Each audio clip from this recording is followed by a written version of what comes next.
Thank you to our fantastic panelists. So online trends come and go, but others have the potential to permanently change how customers shop. Hello, TikTok shop. Brands and retailers must constantly assess, adapt, test, or watch when it comes to trends and technology.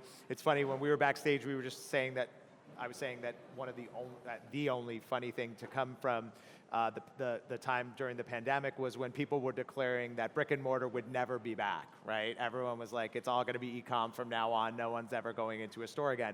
And look how that turned out. And so we have this fantastic panelists, each individually using e-com in very different ways.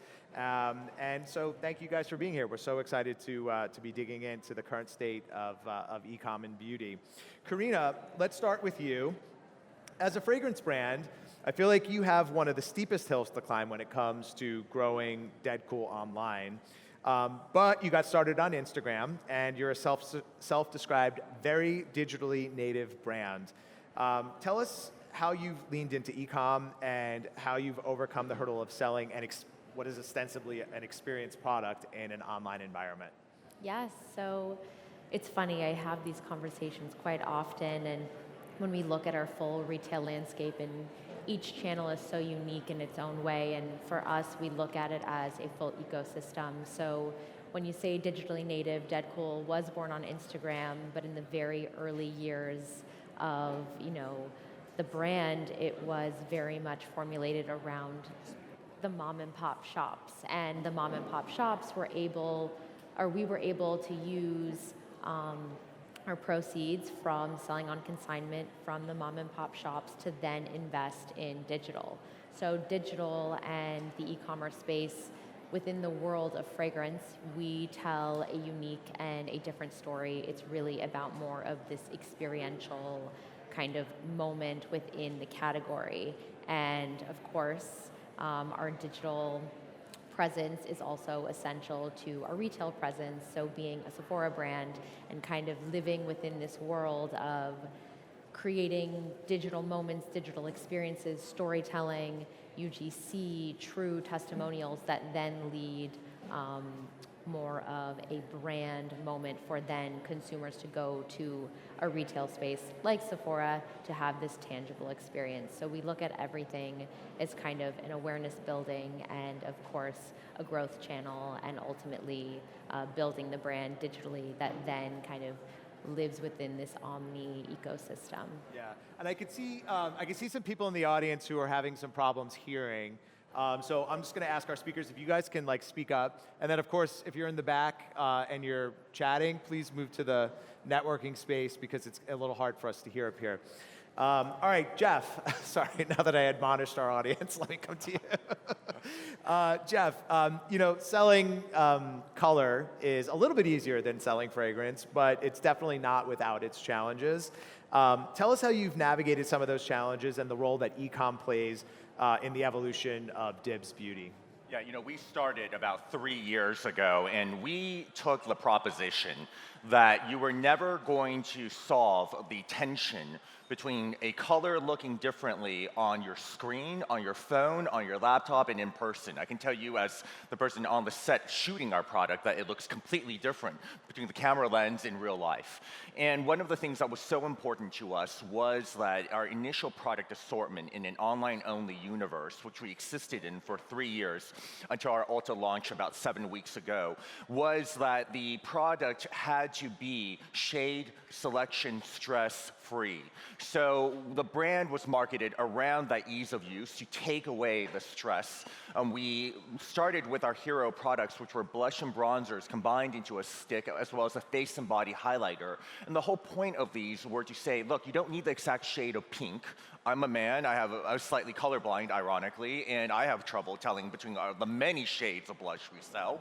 So the point of it is to find something that works enough for you and to use the process, the blendability of the product, and build towards something that doesn't have that stress. So check back in when we are selling you true complexion products. But fortunately, we're now in an omni universe. It's not a great answer, I know, in terms of solving for it, because we don't believe that we are in a universe where you can fully solve for shade selection. Yeah, no, it's a great answer because it's the honest answer. It's the way brands what I'm here are for. doing it. That's how, I mean, our industry is so innovative, and one of the things that we have to figure out is how to sell experience products, how to sell color products in all these different selling environments. So I think it's a great answer. Alexandra, Uni to date is the only brand on this panel that lives almost entirely online. Tell us why that strategy made sense for you thus far, and how it's created both opportunities and maybe a few challenges along the way. Yeah, sure. I mean, I think for emerging categories like fragrance or body care, it's not like makeup in the sense that you can't really launch in partnership with a retailer. So we really knew that in order to come out of the gate strong and win, that we had to be digital first. I think given the market, and we grew up in the market in tougher times with digital, we've had to be very agile, but we've also won. And if I look at local brands like Salt and Stone or Merit, who are like native digital brands, they're actually growing faster in retail. So I think the advantage of being digital first is like, I know my customer, I know exactly what they want, I know what they'll transact in, and so I can essentially make sure that I'm profitable and use that digital business to drive in retail when I go there, which is a huge advantage to be able to rely on that. Yeah. Yeah, that is interesting. I mean, when you go into a retailer armed with a ton of first-party data, I bet you the conversation is a little different than... Yeah, we know exactly how to communicate our products, why they sell, who they sell to, who our audience is. Like, we're very sure of ourselves, and we also can drive people in there. Yeah. Yeah. Well, so over the past few years, we've seen these like seismic shifts in the economics and the level of competition among beauty brands looking to build awareness, drive traffic, maximize conversion in an online environment. What are some of the biggest changes you're currently experiencing on social and search platforms, and where are you guys finding the most success? Jeff, let's start with you. What a pain point. We are proudly an influencer brand. My co-founder, Courtney Shields, is a professional influencer. And I know that the I word has gotten quite a bit of stigma, but the fact of the matter is we are a consumer beauty brand. We stand by our products and we stand by our channel, and we treat influencer as a channel. So we actually invest, it's the largest single FTE department in my company, and we invest in it as a means of communicating, because the fact of the matter is we have not cracked the code on standard paid media. We don't believe we are getting the ROAS. We were joking backstage about dumping $1 million into Meta. Some of you have done that. I certainly have. Oops. And the fact of the matter is we don't believe that those strategies will bring the ROAS that we need to propel the business. And we know our native strength, which is the creator community, and how we address it. Now, the changes we've seen are several. First, it's become incredibly saturated. You have much larger players entering the field, so the cost to play has just become incredibly high. The third part of it is that the customer is so much more discerning now. So whereas maybe 5 or 10 years ago, throwing a code up would have, generated instant return. Now the customer, I think, is immediately tuned out the second they see a creator throw a product into the routine. You just have to be a lot more creative, a lot more scrappy, but unfortunately, it's a lot more costly to play too. Yeah, Carina, how about you? How are you guys utilizing social, and how have things changed for you over time?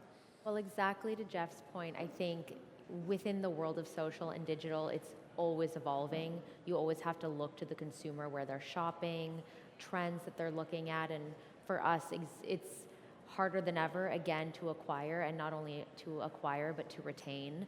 So you have to have true tactics that can really ensure not only one, you are acquiring the right customer, but then retaining the right customer to then create, obviously, the lifetime value that you need.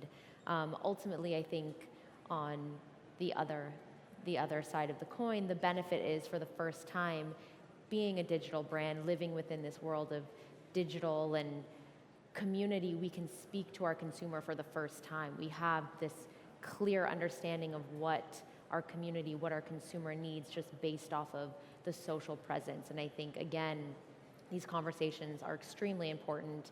The community, at the end of the day, is telling the brand what they want to see, how they want to feel, how they want to interact. And I think, again, the information is a powerful, powerful tool. Yeah, and we're going to get to retention. I promise we'll get to retention because although it's not often talked about, I think it's one of the most important pieces of the puzzle. So we'll get to that. Alexandra, how about you? Like, how are you guys using search and social? Yeah, I mean, I think there's how's a that couple of changed? wins that we've had, which maybe are no surprise to some of the people in the audience. But for us, everything starts with influencer. So we use the influencer to find the creators, and the creators become, they run all of our ads, and we use them for our ads. Like the core win I've had is I find like about 1 in every 40 to 50 ads that I launch will be a super ad that will drive a significant volume.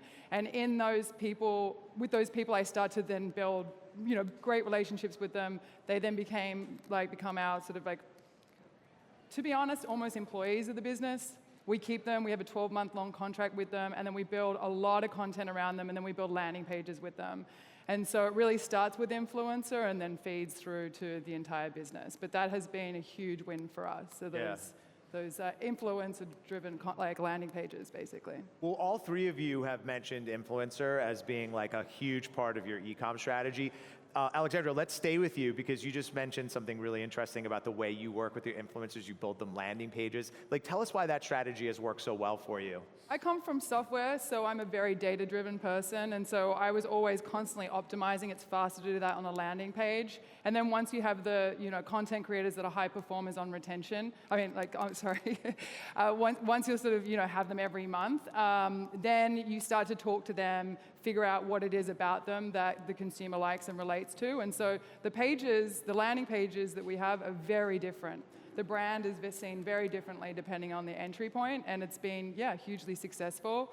And I think that there's only so much you can do on the CPA side. There's a lot you can do on the conversion side, and also on retention for sure. Yeah. Yeah. Jeff, you actually told us that the largest number of full-time employees working in DIBS are dedicated to influencer, which I found to be so fascinating. Tell us how DIBS has built its creator community, and why do you think influencer marketing has been so successful for DIBS?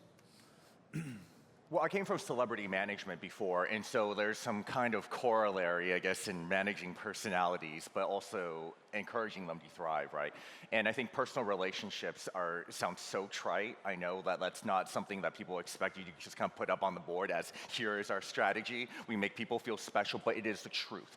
Every single member of this team is dedicated to nurturing some level of relationships with our creators. Even our accountants talk to creators in their community. And by the way, you might kind of have looked at it askance the way I did in the beginning. We believe Meta is driving towards 100K and below follower engagement level, and that's the sweet spot we're certainly seeing with our creator community. So those team members that were focused on the smaller creators right now have the best return on their divisions. I think the key to our success is at the end of the day, we understand who they are. They feel that they are part of our family. They are getting the level of personalization that requires you to be in person with them, to have multiple touch points. We also event in their hometown. So one of the things that we are very proud to be is a 50-state brand. And I don't mean that in the sense of, oh, we're in every 50 states. I mean, we activate in Indiana. We activated in Nashville. We're going to activate in Fargo, North Dakota next year. I hope to see you all there. And we touch the creator communities in those states. And we are so frequently told, you are the first beauty brand that has ever come to my city or my town. Those are relationships that will hopefully pay off in the long term. If nothing else, have a friend in every state. It's true. So if I DM you guys, what are the chances I'm going to get a Jeff Lee response? About 2 to 10%, depending on how busy I am that day or if I'm just working through it. We are a customer service-driven organization. My co-founder, Courtney, is the face of the brand. If something ships and it's broken, if the dog ate the status stick, which happened, she will get a DM, and then it goes to me, and then it goes to the rest of the team. So for us, everyone in the team is required to look at our DMs, to look at our customer service, to look and respond to messages in person. And that includes to our partners. So that's woven into our business from day one when we were 2 employees and now we're 23 FTEs. Every single person, I don't care your role, has to play a part in the community. Yeah, I love that. So Carina, creators in UGC have been a very big piece of the puzzle for you as well, but you guys have also done some really fun and cool collaborations to sort of help build awareness. Tell us about those, why they've made sense, like what are the KPIs that you're looking for when you're picking a partner? Just tell us all about your collaborations. Yeah, no, collaborations have been a major success within our our organization. Ultimately, not only is it a fun way to activate with brand friendlies, as you all know, the beauty world is very small, so working alongside brands, learning from these bigger brands, and ultimately, creating noise within, again, just this very saturated, crazy world of just product. And we utilize this as a true halo building tool, and again, creating products that really create conversation. And we've been lucky to work with brands like Way to really activate and capture a consumer we may have not been able to capture, I guess digitally, but it's obviously very expensive to do so. Ultimately, we want to work alongside people we sit on the shelves with at Sephora, capture a consumer with the same ethos. And again, with our Way collaboration, we created a laundry detergent within their famous Melrose Place scent, and ultimately, again, creating new mediums, new conversations within a very saturated beauty space. Yeah, for sure. And I think you can smell that scent there as part of our amenities here Yes. at the event. Please, so experienced in the bathrooms. So while we're on the topic of creators, let's talk about what's on sort of the top of mind of everyone in the audience, TikTok and TikTok shops. When we were chatting last week to prepare for this panel, you guys all shared that you've had some interesting sort of experiences on the platform.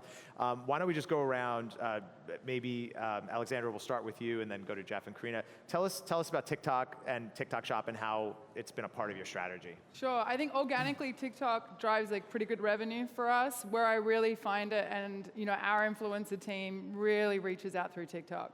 Often we'll convert them in Instagram, but whitelisting as well. Everything's really TikTok. We get faster responses, better engagement. So we use it really as a relationship builder. In terms of paid ads, only really on the whitelisting side, and then I find it's the same consumer. So in some cohorts, I'll find that I'm acquiring the same user on Instagram that I've been targeting for cheaper on TikTok. So in multiple ways, really. Yeah. Jeff, how about you? We find that, first of all, from the brand side, there's not a lot of value in, for example, trying to really push the own brand account. And so it requires the external partners to make the brand, to bring that brand awareness on TikTok. As a corporate lawyer, I nerd out on whether or not TikTok is going to be, banned or divested. And personally, I'm pretty, agnostic about the outcome. We believe that it is worth investing our time and resources into this because it touches a different consumer than we touch, at least on Meta and the other platforms. The only other thing I would add to is that the TikTok shop integration has been obviously explosive for a lot of brands, but introduces an element of discounting that for a young brand like ourselves, we are just always keeping an eye on, especially because y'all don't know what DIBS are, and you probably won't until maybe 2 or 3 years from now if I'm doing my job right. But I don't want you to know it as a brand that's throwing a 70 or 80% discount at your face. Yeah. We are prestige, just to be clear. I think a lot of people, on Shop, a lot of people are thinking about those discounts as customer acquisition costs that eventually will be phased out. But yeah, I think every brand is, especially brands that are omnichannel, are very concerned about some of the discounting that's happening. Karina, how about you? Exactly. I mean, the TikTok shop and then the organic TikTok and then the Meta strategy, all completely different, especially it's interesting within one world of media and one world of UGC, one world of, true creator content. Ultimately, again, within an omni-channel, it is the concern of creating, and acquiring a customer based off of value. Like I said earlier, we want to retain and we want to acquire really good customers. With that, TikTok is a powerful tool. It has given us a lot of visibility, a lot of credibility. Speaking for our category specifically, Perfume Talk has taken the internet by storm, and ultimately, again, this constant conversation of, a compliment, how it makes you feel. I think this platform has ultimately allowed fragrance to take new shape, to take a new conversation. And again, I am very thankful to our TikTok community and creators for ultimately speaking authentically about the brand, and it's really helped us scale and ultimately create visibility and brand awareness. Yeah. Earlier today, we heard Mark from Bioma tell us that you always want to be selling where your customer is, right? Exactly. And so omnichannel has become sort of a necessity in that respect. Jeff, you launched in Ulta earlier this year. How did such a huge brick and mortar launch impact your e-com business? And how are you creating that balance? Well, like a freight train hit the company, and I'm so grateful to Carina for telling me it gets better, because we launched. We're now in week 7 of the launch, and so you're talking to me in a very emotionally fragile state. I mean, we went in with we did our raise last year with El Caterton solely, truly to support an omni-channel development of this business from just .com. And we went in with the proposition that being in color in particular, you must be in store in a certain way. Like people really need to be able to see and touch your product on top of what they're seeing online. And so we put all of our resources into Ulta, and we don't do anything unless we're 8,000% committed to it. We have a 100-person freelance team supporting this launch. It's one of the largest freelance teams that you've ever seen assembled for a brand launch. And we drove all the traffic on our .com to them. And we are certainly paying a price for it. And I'm not going to lie to you, all of you people, very lovely people, I'm sure, about the impact it has had on our native e-com. But we believe that it is a partner worth investing in, that if you're going to do retail, you have to do it with a partner that's got the right vibe, that believes in you, and they believed in us from day one, so we think they're well worth the investment, and so far it is paying off, at least on that side of the business. Digital, on the other hand, is currently ripping their hair out. Carina, you've been selling in Sephora for the past couple of years. You're also on Amazon. What's your strategy for balancing D2C with Amazon, with growth at Sephora? How do you manage it all? So we look at every channel as, again, more of a halo building and awareness driver. So our digital presence, obviously building really our true brand story that ultimately then touches the consumer. Because we're a fragrance first brand, the consumer needs to actually experience the product and in real time, and we look to our retail partnerships, obviously, for us to be displayed, beautifully displayed, and again, create more of this customer-facing experience that we're not able to do digitally. We're able to tell our full brand story, but then when it comes to the experience, we need our retail partnerships. Within the world of Amazon, we really look at this as a retention, not a discovery, whereas Sephora and digital obviously being very much acquisition driving and discovery. Amazon, again, going where the consumer is going. We focus very much on our home category within our Amazon channel. And again, we do not believe that this is an awareness driving channel. We do believe that this is a retention driving channel to create ease within, again, just a lot happening in the beauty space, so. Yeah, and Alexandra, you're about to launch on Amazon and maybe have your eye on some. Yeah, with Front Row, I think is here somewhere. Oh, with Front Row, okay. We did it because we went on the Today Show and our Amazon blew up and we could not handle it. So yeah, it was really a reaction. I think that brands need to be there from a brand protection point of view. I think Uni's different in the sense that we're a body care brand. People buy body care on Amazon. Our competitors are on Amazon, so we need to compete with them. But in terms of a channel, that's why we engage Front Row. We only can be narrow and deep where we are, and I think that they're the best people to handle it. Awesome. You have your eye on brick and mortar retail maybe in the future, right? Yeah. Maybe 2025, maybe beyond. One of the interesting things, one of the things I always find so interesting is how you take sort of like an online only brand. Like your brand is like very driven by subscription. Like how do you translate that online sort of experience, customer experience, into a brick and mortar environment? Yeah, I mean, everything that we do is very brand world focused. And so, everything that we're pitching, and I think like my first thing was really with Erewhon. We were the first beauty brand to do massive end caps with them and create like a brand experience. And so the conversations that we're having with retail is very much focused around brand experience. But I think that body care is half scent. The top body care brands in the world are scent driven. And so you do need to experience them in store in the sense that you can smell it, Yeah. So as I said earlier, as we're talking, we've mentioned it a number of times, customer acquisition costs are the highest they've ever been.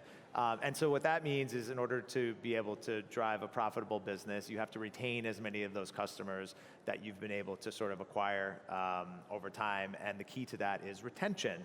So I wanted to ask each of you sort of what your retention strategies are, what are the best technologies, what are the best strategies that you're using. Carina, let's start with you.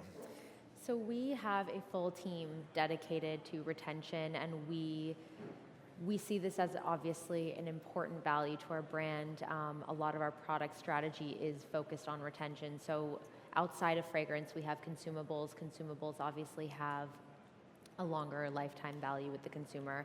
In our category specifically, people are very, very loyal to their scent. So we're lucky. People can ultimately create more of this full scope experience within their favorite fragrances. So for us, our product strategy very much focused on retention, as well as the way that we speak to our consumer. I mean, SMS, email, digital, all the ways that we can truly create, again, this full encompassing experience of people's favorite scents in ancillaries and different products across their life. Jeff, how about you? I think the biggest error I made when we launched our brand was treating customer service like an afterthought. I mean, I didn't even have it fully set up as an independent arm of the company, and I paid the price for it. And so I think one of the things that has really improved our retention has been we have a full-time CX person who is a superstar at her role, and our digital team is also half dedicated to running hyper-segmentation of our customer base, such that they're going through Klaviyo. We're actually setting up a CDP program, et cetera, to really drill down into the different customer profiles. And even at the top 100 customers that we have, those go straight to me and they get personalized surprise and delights on a regular basis. We don't believe that we've seen enough of a success from points programs to just simply throw money into a standard loyalty program. You are always going to lose to Ulta Beauty's rewardiest points program in the world. In fact, they have that trademarked. So for us to retain the customer, it takes a lot more than saying redeem a point for every purchase. It requires surprise, delight, personal touch. They are coming to this brand and buying makeup for that emotional touch, sometimes psychological care, I think.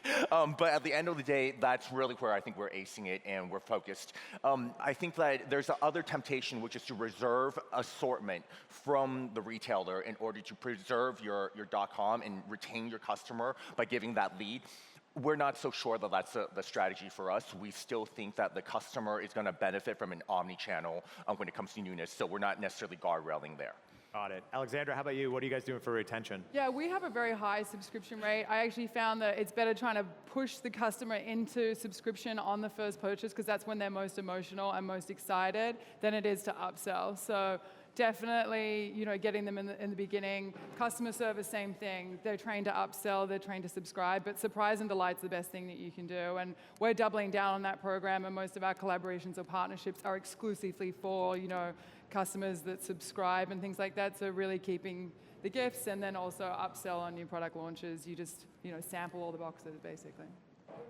We have a couple minutes left. I wanted to ask you guys about the future. Obviously, everyone is talking about nonstop to the point of ad nauseum. We've been talking about AI, right, and AR. But there are a number of other technologies out there that may or may not be part of the beauty e-commerce ecosystem, so really specific to what we do. And I wanted to hear from each of you and hear about sort of what you see the future looking like and what technologies you are betting on the most. So Alexandra, I'll start with you and we'll come down the row. Sure. I think you'll have personalized websites, kind of the way that, the way I'm treating landing pages. I think that you'll get to a point where you'll have one customer, one cohort,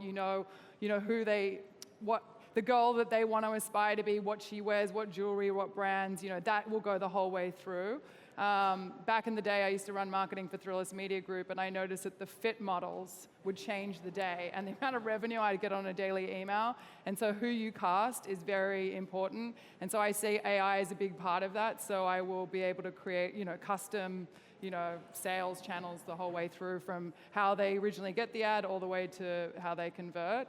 And then I think on retention, it's going to be amazing. They'll tell us before that customer's about to churn. You'll be able to engage, a lot more suggestion and things like that. I think that's probably coming in the next 12, 18 months, something like that. Yeah, Jeff, how about you? Yeah, building on that, I think that the personalization of the customer experience is the most immediate thing that we can see in the next few years.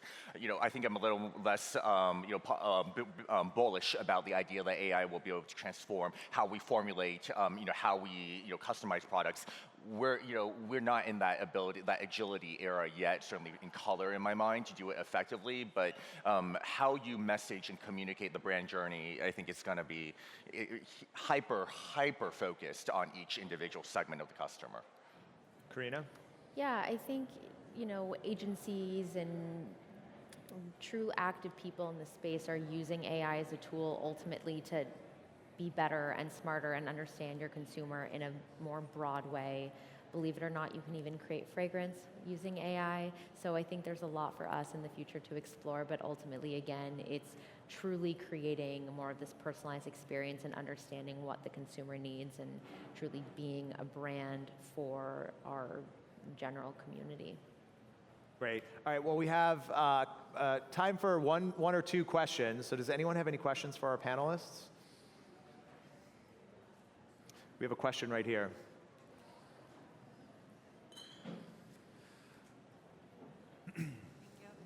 Hey guys, my name's Alex. I'm the founder of Forgotten Skincare. I was just wondering if you could be more specific about what tools that you're using on a day-to-day basis to help your brands grow that are for AI or using AI. Does anyone have anything specific to add? Like, what's your tech stack look like? Yeah, I mean, for us, it's always evolving. There's no specific, we heavily rely on our digital agencies to help us really formalize what the best is, and everyone has some internal tool that they use. So I wish I could say an exact platform, but I do not have one off the top of my head. Does anyone else? Yeah, I would say I'm using on the email retention, I think it's actually called Retention.io or something like that. So I think they're really great and they reduce churn. A lot of the programs like Shopify already have solutions in them. Klaviyo's got a little bit of AI coming into it in terms of comms. We're really on ChatGPT all the time, from how we write content across ads, things like that. I think probably one thing that we're not doing that I'd like to be doing is on the ad editing front, like taking the hooks that are working and slice it across all the content. That's probably the tool that I'm looking for the most. If anyone knows of one, please let me know. But yeah, that's pretty much it. First, it's Retention.io as well, right? Which you have to keep an eye on, I think, because it can. And the second piece is we are building our own data warehouse as well. So we're replacing what was traditionally a combination of Looker and Estuary into an in-house function. And the third is ChatGPT is the first route of most people writing copy in the company. I'm not happy about it, but that's the way the world works. Yeah, Creator IQ doesn't really do much, but I'm sure they could do a lot in terms of pushing influencer options and things like that. Yeah. Does anyone have any other questions? All right. Well, we will end it there. Thank you guys so much. You've been so generous with all of the info you've shared. Thank you.